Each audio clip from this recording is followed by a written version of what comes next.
रत्नरं चैव नरोत्तमं देवीं सरस्वतीं व्यासं ततो जयमुदीरयेत्। आस्थावान सज्जनों, माताओं, बहनों, अभी भादों का महीना प्रारंभ हो गया है और इस भादों के महीने में लगभग 12-13 त्यौहार हैं। अभी अभी कृष्ण जन्माष्टमी और उसके बाद में तीजा आ गया, भाद्र शुक्ल तृतीया को हड़ताल का व्रत सारे देश में सौभाग्यवती और कुंवारी लड़कियां अपने पति की कामना के लिए और सौभाग्यवती अपनी पति की शुभकामना के लिए, पति के सौभाग्य के लिए, पति के स्वास्थ्य के लिए, सुख समृद्धि के लिए व्रत करती। तो चलिए आज हम आपको हरिताल का व्रत की कथा सुनाते। किसी भी त्यौहार का, किसी भी व्रत का कथा सुनने से उसका विशेष रूप से फल प्राप्त होता है। इसलिए जब भी आप व्रत करें तो कथा ज़रूर सुनें। तो देखिए, वैसे तो आप पूजा कराती हैं, आपके यहाँ पुरोहित आएंगे, और जहाँ उपलब्ध नहीं है, जो खुद अपने घर ही कर रही हैं, उनके लिए ये लाभप्रद होगी हमारी बात, ये जो हम कथा आपको सुना रहे हैं। तो सुनिए, एक बार कैलाश पर्वत, आप चलिए, आप सब ध्यान दीजिए। अपने हाथ में देखिए भैया, कथा सुनते समय हाथ में चावल फूल ले लेना चाहिए।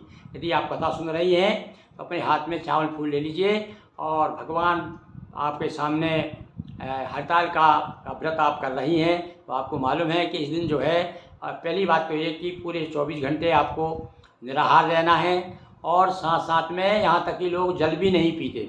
इतना कठिन, जिस प्रकार से पार्वती जी ने अपने पति को प्राप्त करने के लिए, शंकर जी को प्राप्त करने के लिए व्रत किया था, वैसे ये अपने भगवान शिव को प्रसन्न करने के लिए व्रत है। तो आपने बालू की पूजन का बड़ा सरल विधान है इसका। बालू के शिव जी बना लीजिए, पार्वती जी ले आइए, साथ में पार्वती की सहेली भी होना चाहिए, और वहाँ आप बैठ करके आप आराम से भगवान शिव की पूजन का विधान आप सभी जानते हैं। श्रावण में आपने पूजन किया है, वही दूध, दही, घी, शक्कर आदि पंचामृत से, पंचमेवा से भगवान को अकौए के फूल, धतूरे के फूल सब लगते ही हैं। तो इस प्रकार से शिव की पूजा का मैं समझता हूँ कि इस प्रकार है सबसे सरल पूजा और जिसमें ज़्यादा खर्च भी नहीं होता, ऐसी पूजा भगवान शिव की है। तो पूजा की सब सामग्री ले आइए। उस दिन आपको स्वस्थ वस्त्र पहन करके तैयार होकर के, सब महिलाएं सब जानती ही है, सारा विधान बताने की आवश्यकता नहीं है। अब आप जो है अपने हाथ में चावल फूल ले लीजिए और कथा सुनिए। एक बार चलिए सबका ध्यान आ जाए। भगवान कैलाश पर्वत पर विराजमान है। कौन? भगवान शिव और पार्वती। कभी कभी भाई देखिए, गृहस्थ आश्रम में जब पति पत्नी फुर्सत में होते हैं तो उन्हें अपनी पिछली घटनाएं याद आने लगती हैं।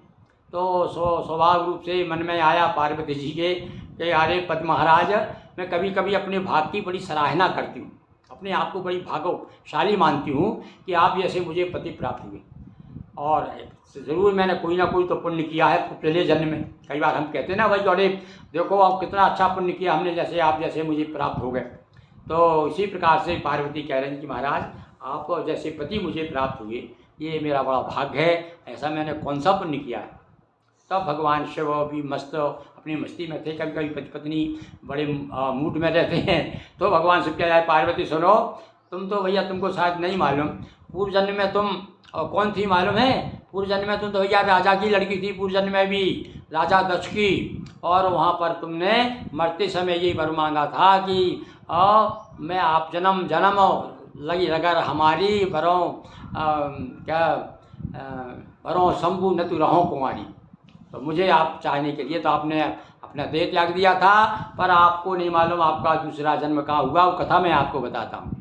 आपका दूसरा जन्म हिमाचल के यहाँ पर, हिमालय के हिमगिरी के यहाँ पर जन्म लिया आपने, और वहाँ भी आप बचपन से ही मेरी भक्ति करती रही, बचपन से ही। और उसी समय संयोग से क्या हुआ कि नारद जी का आना हुआ। नारद जी ने तो आपका हाथ देख लिया और बता दिया कि इनको भैया ऐसा ऐसा पति मिलेगा। तब से तुम लोग है, तुमने मेरे लिए बचपन में तय कर लिया कि मेरे पति तो भगवान शिव ही हैं। और किंतु इस बीच में एक क्या घटना हो गई। एक बार नारद जी, भगवान विष्णु ने नारद जी को भेजा कि भाई सुना है हिमाचल के राजकुमारी बड़ी सुंदर है, जाओ तुम प्रस्ताव लेके आओ प्रस्ताव लेकर के जाओ। तो नारद जी आए और नारद जी आते ही हिमाचल ने बड़ी स्वागत सत्कार किया। अरे नारद जी आइए। नारद एक ऐसे संत हैं, चाहे वो राक्षस हो, चाहे मनुष्य हो, देवता हो, राजा हो, जहाँ भी जाते हैं उनका सम्मान होता है। ये संत की तो यही तो पहचान है भाई। पहुँच गए नारद जी, बड़ा स्वागत सत्कार किया और फिर धीरे से नारद जी से पूछा, महाराज आज कैसे आना हुआ आपका? अरे बोले भाई हम तुम्हारे लिए संदेश लाए हैं, भगवान विष्णु ने संदेश भेजा है, वो तुम्हारी पुत्री का हाथ थामना चाहते हैं, उसके साथ और विवाह करना चाहते हैं। अरे जब सुन करके तो भैया बुलाया, अरे सुनो सुनो सुनो, और मैना को बुलाया, मैना आओ आओ देखो। और पति पत्नी दोनों ने कहा देखो भगवान का विष्णु का संदेश आया है अपनी लड़की के लिए।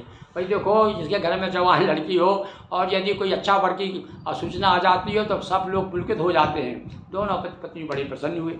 अरे बोले हमारे बड़े भाग्य हैं नारद जी, बिल्कुल जाके हमको बिल्कुल मंजूर है, और भगवान विष्णु जैसा पति और कहाँ मिलेगा। इस प्रकार से ऐसा जमाई पाकर हम लोग धन्य हो जाएंगे। अब इस प्रकार से वो तो विदा हो गए नारद जी। इधर जो है भैया देखो कई बार क्या होता है कि जब लड़कियों की देखने वाले आते हैं ना, तो लड़की की जो बातचीत होती है तो छिपके सुनती रहती है भीतर। तो पार्वती जी ने वहाँ भीतर सुन ली, अरे मेरे विवाह की चर्चा हो रही है और मेरा विवाह मेरी पिताजी ने हाँ भर ली। पिताजी ने कह दिया कि अच्छा ठीक है विष्णु के साथ शादी करने को हम तैयार हैं। बहुत दुखी हो गई पार्वती जी और ऐसा मन में कर लिया तय तो अपने जीना मुश्किल है, मैं जीना ही बेकार है मेरा, और बड़ी दुखी हो गई। इसी समय उनकी सहेली आ गई, एक सहेली निकाली, बड़ी पार्वती आज बड़ी दुखी दे रही, उछलती कूदती वाली बड़ी ऐसी चंचल छोकरी है और तू आज कैसी हो रही है। तो उसने कहा अरे सहेली क्या बताऊँ, देखो भैया लड़की अपनी मन की बात सहेली को बता देती, बड़ा संकोच पहली मर्यादा थी भाई पहले, आजकल तो बहुत बेशरम होते जा रहे हैं, ऐसी बात नहीं थी पहले। और धीरे से सहेली से कहा कि ऐसा ऐसा है, मैं मर जाऊंगी भले ही पर मैं विष्णु के साथ शादी नहीं करूंगी। अब कोई उपाय बता। तुझे कहा तू चिंता मत कर, मैं तेरी सहेली जीवित हूँ, तुझे ऐसी जगह ले जाकर छिपाऊंगी कि पिताजी ढूंढते रह जाएंगे। चल। और लेकर चुपचाप अपने माता पिता को पता नहीं चला, पार्वती जी अपनी सहेली के साथ में और जंगल में घोर जंगल में चली गई, एक गुफा में जाकर के रहने लगी। और वहाँ पर भगवान विष्णु का जो मन में आया उनके तो बनी उनके आया कि चाहे मैं मर जाऊँ पर भगवान शिव को तो छोड़ूंगी नहीं। और जाकर के भगवान शिव की पूजा करने लगी। और वहाँ पर गुफा में बैठ करके वहाँ उन्होंने क्या किया, बालू के शिव जी बनाए और बड़े विधि विधान के साथ में ओम नमः शिवाय का जाप करते हुए बिलपत्र चढ़ाया, धतूरे के अकौए के जंगली फूलों से भगवान शिव की आराधना की और भगवान शिव प्रसन्न हुए, तब प्रकट हो गए। बोले हाँ भाई पार्वती बोलो, या क्या बात है, क्या चाहिए। तो बड़ी लज्जा पूरित होते हुए कहा महाराज आप तो घट घट के वासी, आप सब जानते हैं, आपको मैं क्या बताऊं हैं। सब समझ गए, ठीक है तुम्हारी अभिलाषा मैं पूरी करूँगा, तुम चिंता मत करो।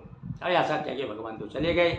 इधर सवेरा होते ही रात को पूजन की, और जिस दिन पूजन की थी, जिस दिन भगवान प्रकट हुए थे उस दिन भैया तो है भादों मास की शुक्ल पक्ष की तृतीया थी, यानी तीज थी। तो इसलिए इसका नाम तीजा पड़ गया इस त्यौहार के। और फिर बताया, आगे बताएंगे भगवान। अब तो अब आगे कथा सुन लो पहले, फिर बताएंगे इसका नाम हरतालिका क्यों पड़ा। ये बाहर आई सुबह लेकर के अपना फल फूल लेकर के, वो फूल वगैरह चढ़ाए थे भगवान को, और बालू के जो सब्जी बनाए हुए थे वो विसर्जन करने के लिए, शिवलिंग को विसर्जन करने के लिए तालाब पे आई।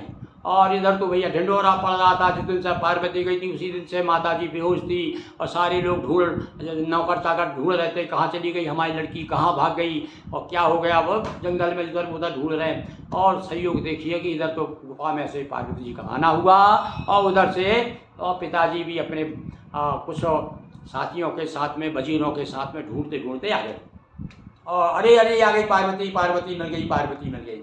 और जा कर के गले से लगा लिया लड़की को। अरे बोले बेटी तू कहाँ चली गई थी। अरे तुझे नहीं मालूम बड़ा घनघोर जंगल है, यहाँ कितने तो राक्षस घूमते रहते हैं, कितने तो पशु पक्षी और बड़े बड़े शेर आदि हिंसक जीव हैं, तू कहाँ चली आई छोड़ करके।